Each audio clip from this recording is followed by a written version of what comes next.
ভাইরা আমার, আজ দুঃখ ভারাক্রান্ত মন নিয়ে আপনাদের সামনে হাজির হয়েছি। আপনারা সবই জানেন এবং বোঝেন আমরা আমাদের জীবন দিয়ে চেষ্টা করেছি, কিন্তু দুঃখের বিষয় আজ ঢাকা, চট্টগ্রাম, খুলনা, রাজশাহী, রংপুরে আমার ভাইয়ের রক্তে রাজপথ রঞ্জিত হয়েছে। আজ বাংলার মানুষ মুক্তি চায়, বাংলার মানুষ বাঁচতে চায়, বাংলার মানুষ তাদের অধিকার চায়। এবারের সংগ্রাম আমাদের মুক্তির সংগ্রাম, এবারের সংগ্রাম স্বাধীনতার সংগ্রাম। মনে রাখবা, রক্ত যখন দিয়েছি, রক্ত আরো দেব। এদেশের মানুষকে মুক্ত করে ছাড়বো ইনশাল্লাহ। জয় বাংলা!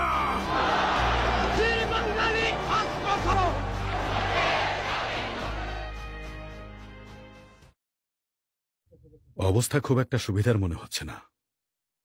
সব ধরনের আলোচনাই ব্যর্থ হয়েছে। ওরা এখন কি করতে পারে? যে কোনো কিছুই সম্ভব। ভুট্টো সাহেবের মতিগতি আমার ঠিক সুবিধার মনে হয়নি। তোমরা সবাই সাবধানে থেকো। আর তাজউদ্দিন, তোমাকে যেটা বলেছি সেটা ঠিকভাবে করো। জি মুজিব ভাই, অবশ্যই। ঠিক আছে, অনেক রাত হলো, তোমরা এখন যাও। আপনিও সাবধানে থাকবেন।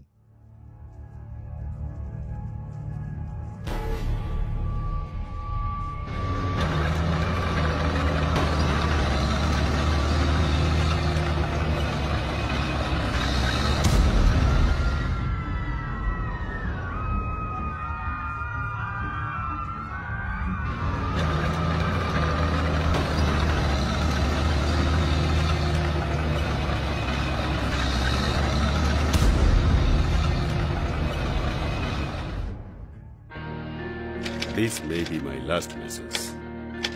From today, Bangladesh is independent. I call upon the people of Bangladesh, wherever you might be and with wherever you have, to resist the army of occupation to the last. Your fight must go on until the last soldier of Pakistan occupation army is expelled from the soil of Bangladesh and final victory is achieved.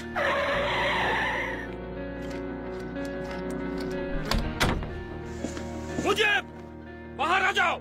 कहाँ हो तुम?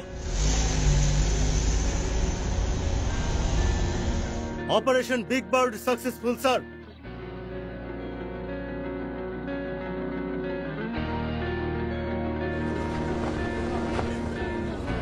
সংবিধান প্রণয়ন না হওয়া পর্যন্ত বঙ্গবন্ধু শেখ মুজিবুর রহমানকে প্রজাতন্ত্রের রাষ্ট্রপতি, সৈয়দ নজরুল ইসলামকে প্রজাতন্ত্রের উপরাষ্ট্রপতি এবং তাজউদ্দিন আহমেদকে প্রধানমন্ত্রী হিসেবে নিযুক্ত করা হচ্ছে। দুর্গমগিরি কান্তার মরু দুস্তর পারাবার হে, লঙ্ঘিতে হবে রাত্রি নিশীতে যাত্রীরা হুঁশিয়ার। দুর্গমগিরি কান্তার মরু দুস্তর পারাবার হে, লঙ্ঘিতে হবে রাত্রি নিশীতে যাত্রীরা হুঁশিয়ার।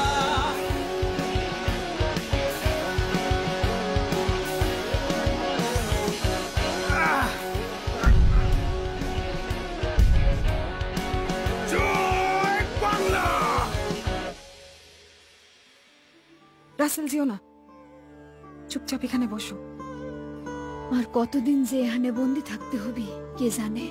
চারিদিক থেকে খবর পাচ্ছি মুক্তিযোদ্ধারা একে একে সব জায়গা দখলে নিচ্ছে, যে কোনো সময় ঢাকাতে ঢুকবে।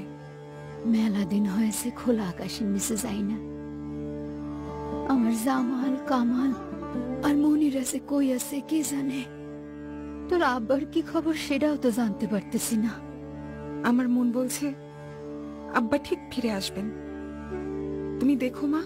আমাকে এখানে কোনো পত্রিকা দেয়া হচ্ছে না কেন? দেশের খবর আমি কিছুই জানতে পারছি না। आप पर गद्दारी और हुकूमत के खिलाफ जंग ऐलान करने का अंजाम है। क्या आप जानते हो इसका साजा क्या है? ज्यादा से ज्यादा मौत और उम्र कैद की सजा होगी। বাংলার জন্য আমি জীবন দিতে প্রস্তুত, তবে মৃত্যু যদি হয় আমার লাশ যেন বাংলাদেশে পাঠিয়ে দেওয়া হয়, আমার সোনার বাংলায়। বাংলাদেশের 7.5 কোটি মুক্তিপাগল গণমানুষের নেতা বঙ্গবন্ধু শেখ মুজিবুর রহমান ও তার সরকারের পক্ষ থেকে আমি আপনাদেরকে আমার সংগ্রামী অভিনন্দন জানাচ্ছি। পুরো বাংলাকে 11টি সেক্টরে ভাগ করা হয়েছে। এমএজি ওসমানীকে মুক্তিবাহিনীর প্রধান সেনাপতি হিসেবে নিযুক্ত করা হয়েছে, যারা আজ রক্ত দিয়ে উর্বর করছে বাংলাদেশের মাটি, যেখানে উৎকর্ষিত হচ্ছে স্বাধীন বাংলাদেশের নতুন মানুষ। তাদের রক্ত আর ঘামে ভেজা মাটি থেকে গড়ে উঠুক নতুন গণতান্ত্রিক সমাজ ব্যবস্থা। জয় বাংলা, জয় বঙ্গবন্ধু। অবশেষে দীর্ঘ 9 মাসের রক্তক্ষয়ী যুদ্ধের পর আজ ঐতিহাসিক রেসকোর্স ময়দানে পাকিস্তানি হানাদার বাহিনীর আত্মসমর্পণের মধ্য দিয়ে বাংলাদেশ স্বাধীন হলো।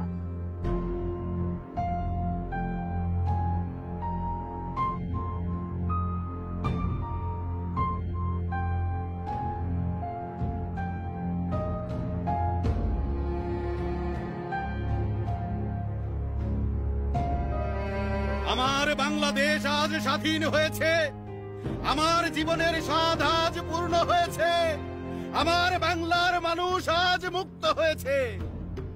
আমি আজ বক্তৃতা করতে পারবো না।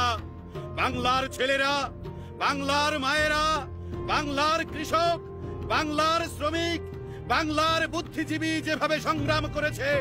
আমি কারাগারে বন্দী ছিলাম, ফাঁসি কাস্টে যাবার জন্য প্রস্তুত ছিলাম, কিন্তু আমি জানতাম আমার বাঙালিকে দাবায় রাখতে পারবে না।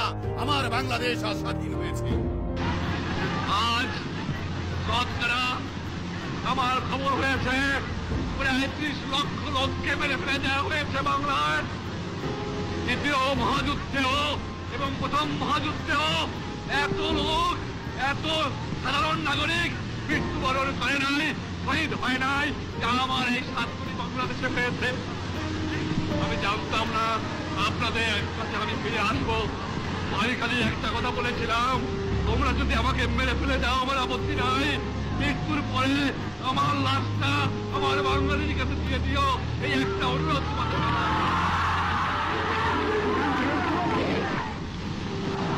এই স্বাধীনতা আমার ব্যর্থ হয়ে যাবে যদি আমার বাংলার মানুষ পেটে ভরে ভাত না খায়।